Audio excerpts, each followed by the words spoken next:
Bismillahirrahmanirrahim. Assalamualaikum warahmatullahi wabarakatuh. Salam sehat sejahtera untuk kita semua, sahabat pembelajar. Kali ini jumpa di pembelajaran teori akuntansi. Pada sesi ini kita akan membahas tentang ekuitas. Pembahasan tentang ekuitas ini cukup panjang, sehingga perlu dibagi dalam dua sesi ya. Nah, di sesi pertama kita akan fokus pada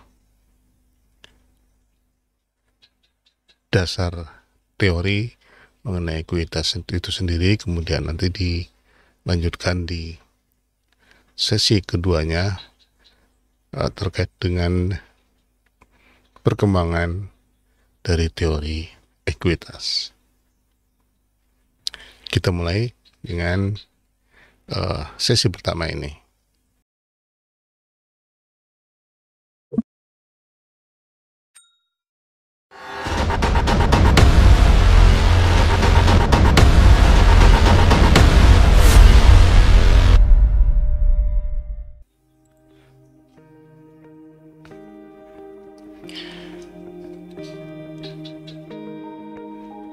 Tujuan pembelajaran dalam sesi ekuitas ini,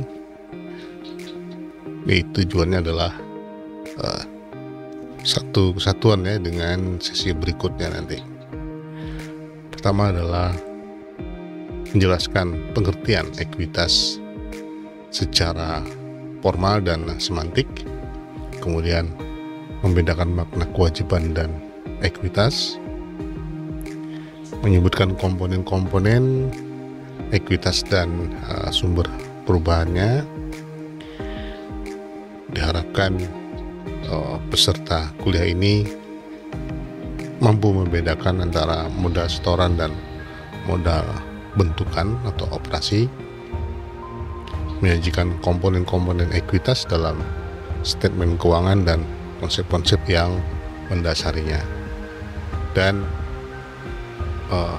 mampu menjelaskan tentang aspek teoritis sumber-sumber penyebab perubahan ekuitas, serta menjelaskan konsep laba komprehensif dan cara penyajiannya. Kita mulai dengan pengertian. Untuk keperluan artikulasi, ekuitas didefinisi secara sintaktik sebagai pertama terkait dengan hak residual atas aset perusahaan setelah dikurangi semua kewajiban. Definisi ini bersudut pandang pemilik, bukan kesatuan usaha. Jadi dari sudut pandang pemilik, ownersnya ya, atau investornya. Secara semantik dan dari sudut kesatuan usaha, ekuitas adalah utang kepada pemilik. Nah, sebaliknya dari sisi semantiknya, maka ekuitas itu merupakan kewajiban entitas kepada pemilik atau pemegang saham. Pengertian berikutnya adalah menunjukkan bahwa ekuitas itu berbeda dengan kewajiban dalam hal penyelesaian klaim, dan yang kedua akses terhadap aset, operasi, dan keputusan, dan yang ketiga adalah substansi perjanjiannya. Nah, apabila kita detailkan, maka komponen ekuitas dapat digambarkan seperti ini. Ekuitas pemegang saham terdiri dari modal setoran dan modal bentukan serta modal lainnya. Kemudian modal setoran itu terdiri dari modal yuridis dan modal setoran lainnya. Sedangkan modal bentukan merupakan modal yang berasal dari akumulasi dari laba atau rugi, dari statement laba rugi, dividen, rekapitalisasi defisit sebagai pengurang dari ekuitas ya. Kemudian koreksi laba tahun lalu misalnya, dan perubahan akuntansi. Sedangkan di modal yuridis terbalik menjelaskannya, mestinya modal yuridis dulu. Modal yuridis itu dibentuk atau merupakan refleksi dari penerbitan saham baru, kapitalisasi laba ditahan, dividen saham, konversi obligasi atau saham terkonversi, dan pemesanan saham. Sedangkan modal setoran lainnya itu berasal dari premium modal saham, penjualan saham treasury atau treasury stock ya, penyerapan defisit tentu yang mengurangi modal atau ekuitas, deklarasi dividen likuidasi, restrukturisasi kapital, dan revaluasi aset. Beberapa istilah yang perlu kita highlight ya dalam pembahasan yang berkaitan dengan ekuitas. Terkait dengan modal setoran, ada yang disebut sebagai invested capital atau original capital, ada original investment. Kemudian modal yuridis itu ada yang disebut sebagai legal capital, formal capital, restricted capital, state capital, capital stock. Kemudian modal setoran lainnya atau agio saham diantaranya adalah paid in surplus, kemudian unrestricted capital, paid in capital, in excess of capital stock, capital in excess of par atau state value, dan capital surplus serta stok premium. Itu adalah beberapa istilah yang sering kita kenal di referensi-referensi terkait dengan teori akuntansi yang sebagian besar pemahamannya atau maknanya sama. Misalnya kalau kita pisahkan dari sumber dari FASB dan IASB. Nah, JAP misalnya mengatakan stock atau capital stock, atau ada common stock, ada jenis lain preferred stock, par value, kemudian paid in capital in excess of par. Ada lagi di IFRS menyebutnya share capital. Jadi istilah share itu sama dengan stock ya. Saham disebut sebagai share oleh IFRS ya. Nah, kemudian ada beberapa jenis dari share sendiri. Selain share capital, ada ordinary share capital, ada preference par value, share premium. Ini terdapat beberapa perbedaan istilah yang bersumber dari badan-badan yang mengembangkan prinsip-prinsip statement keuangan. Tujuan penyajian ekuitas pertama adalah untuk efisiensi dan kepengurusan manajemen. Kedua, riwayat dan prospek investasi pemilik, dan yang ketiga merupakan tanggung jawab yuridis pemilik.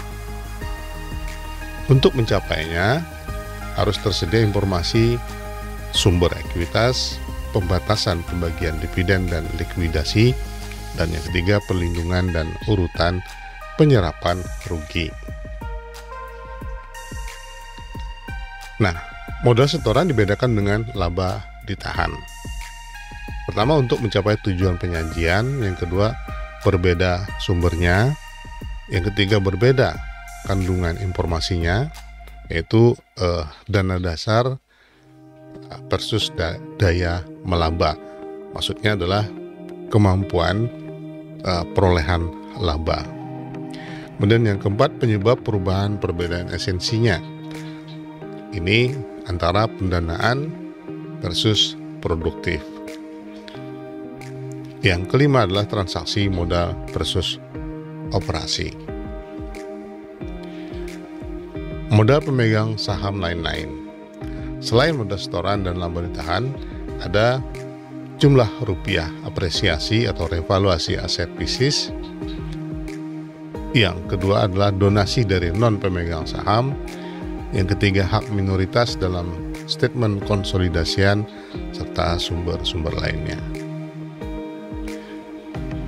Antara modal yuridis dengan modal setoran lainnya.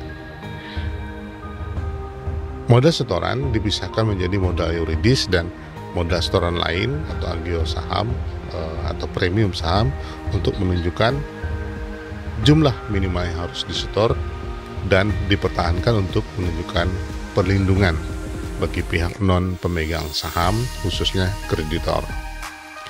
Besarnya modal yuridis bergantung pada karakteristik saham, yaitu bernominal atau tak bernominal,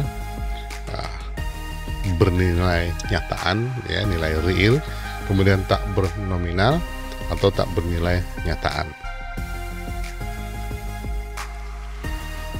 Nah, besarnya modal yuridis dapat kita bedakan dari sisi karakteristiknya, kemudian modal yuridisnya dan modal setoran lain atau agionya.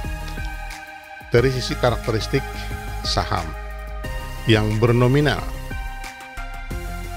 untuk modal yuridis merupakan cacah saham yang beredar dikali dengan nilai nominal per saham, yaitu disebut sebagai modal saham. Kemudian dari sisi modal setoran lain atau agio merupakan kelebihan di atas modal saham, atau sering kita sebut sebagai paid-in capital in excess of capital stock. Jadi kelebihannya.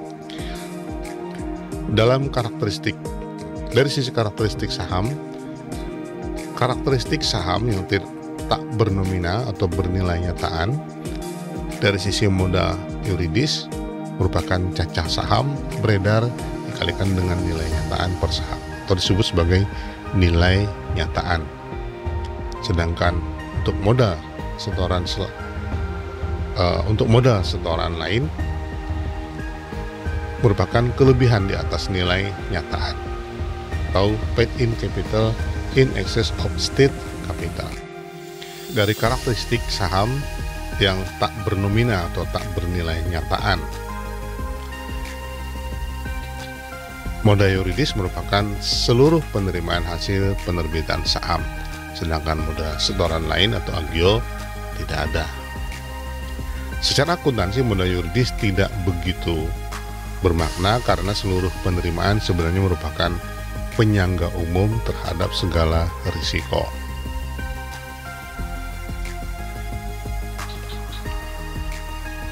Perubahan modal setoran dan masalahnya.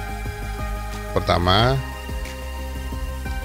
karena adanya pemesanan saham, adanya obligasi terkonversi, adanya saham istimewa terkonversi, adanya dividen saham, hak beli saham, dan saham treasury.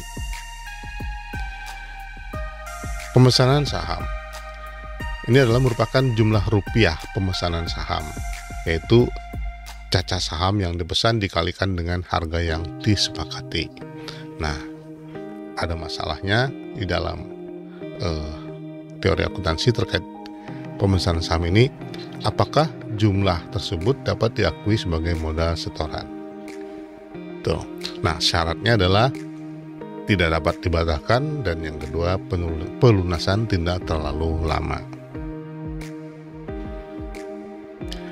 Yang kedua, obligasi terkonversi. Ini dapat diubah statusnya menjadi saham atas kehendak pemegang obligasi. Jadi obligor dapat mengkonversi obligasinya menjadi saham karena kepentingan tertentu, dan tentu saja karena kesepakatan, ya, antara obligor dan entitas.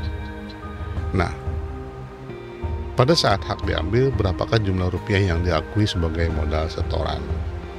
Nah, ada beberapa alternatif, yaitu berdasarkan nilai bawaan obligasi, berdasarkan harga saham obligasi, atau harga pasar saham.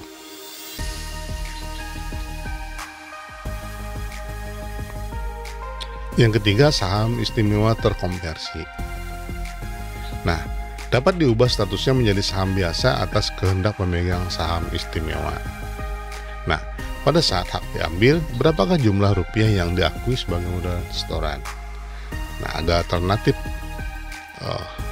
pendekatannya atau metodenya, itu pendekatan satu transaksi atau pendekatan dua transaksi. Dividen saham. Pembagian dividen non-cash dalam bentuk saham yang disertai kapitalisasi atau tidak. Nah, bila dikapitalisasi, berapakah jumlah rupiah yang dikapitalisasi menjadi modal setoran? Nah, pendekatannya ada berdasarkan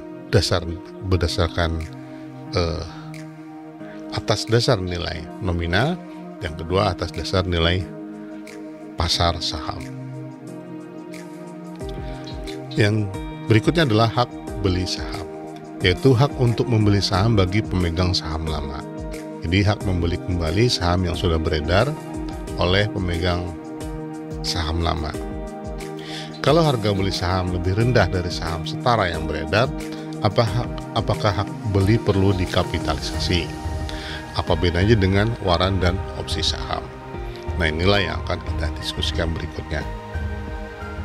Opsi saham merupakan instrumen derivatif berupa hak untuk membeli atau menjual sejumlah saham. Opsi diterbitkan atau ditulis oleh investor dan dijual kepada investor lainnya. Ini ada istilah call dan put ya. Istilah call berarti opsi memberi hak kepada pemegang opsi untuk membeli saham dengan harga tertentu selama periode tertentu.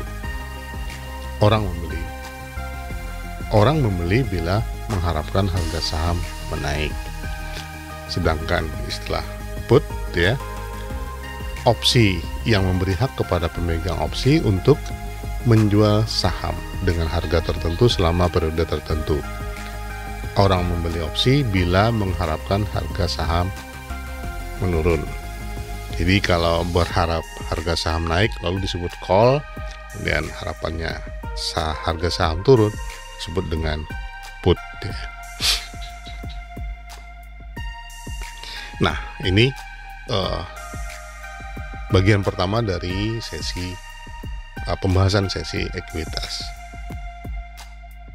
Kita akan lanjutkan pada sesi berikutnya di video selanjutnya.